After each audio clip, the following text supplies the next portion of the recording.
from John. He says, expropriation and the future of South Africa property in the wake of the new US Trump administration has created havoc in South Africa.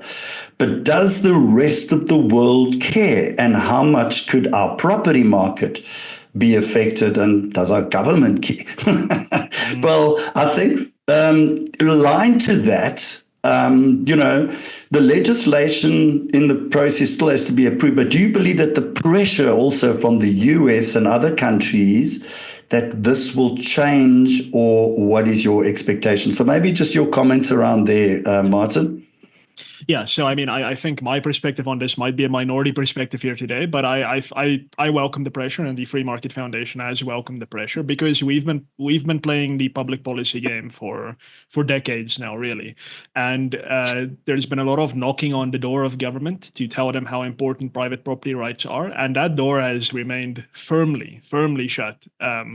And only now that the international community is taking an interest, that door has now flown open, and now finally we're talking about the importance of private property rights. Now, it could go either way. It could go that the government digs in its heels, or behind the scenes, Donald Trump might be engaging in one of his famous deals. I'm definitely not one of the man's biggest fans around the world. I think he's a bull in a china shop, but it has made South Africa's kind of policy environment around race law and, of course, property law more fluid than it used to be. So there was a question earlier about AfriForum and solidarity, and I think to kind of just touch on that is that this is not happening in isolation. The South African government has had a remarkably anti-property rights posture from the start. So the apartheid government, we're well aware of how anti-property it was. But the democratic government in 1998 nationalized privately owned water in South Africa for example. In a few years later, in 2004, it nationalized minerals and petroleum resources. Its compensation was some form of leasehold and licenses and permits. Then I already mentioned the Protection of Investment Act, very much an attack on the kind of secure property of foreigners in South Africa. And now you have the Expropriation Act and the coming Equitable Access to Land Bill, which, I mean, none of this creates the impression of a government that cares about the strong protection of private property. I would add that it also doesn't create the impression of a government that cares about land reform for all the reasons I've already alluded to. This is a government that wants to control private property for ideological reasons. And I mean, those reasons are freely admitted by the ANC, freely admitted by the SACP, etc. So I think the AfriForum and Solidarity delegation to America is not a strictly legal concern with, well, this clause of the act like we are kind of engaging here today. It's far more of a political outreach to say, listen, world, President Trump, they're heading to Europe now.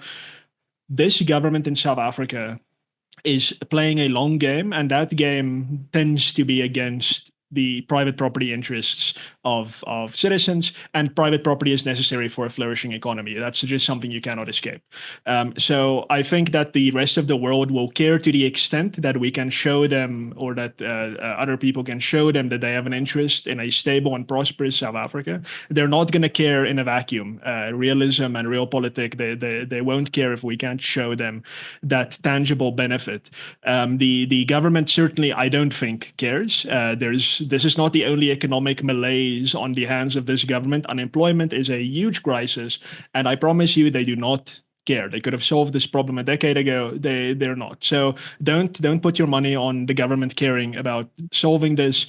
Put your hope for, and perhaps potentially add to, pressure on this government, because this government responds to power, it responds to pressure, it does not respond to well-argued kind of letters and so on. And one of the pressures that's relevant for today is litigation.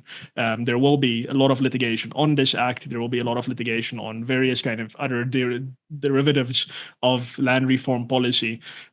So yeah, it's I welcome the pressure. I think it's finally brought about some level of fluidity to this government's posture on property rights, which really for 3 decades now has been very absent.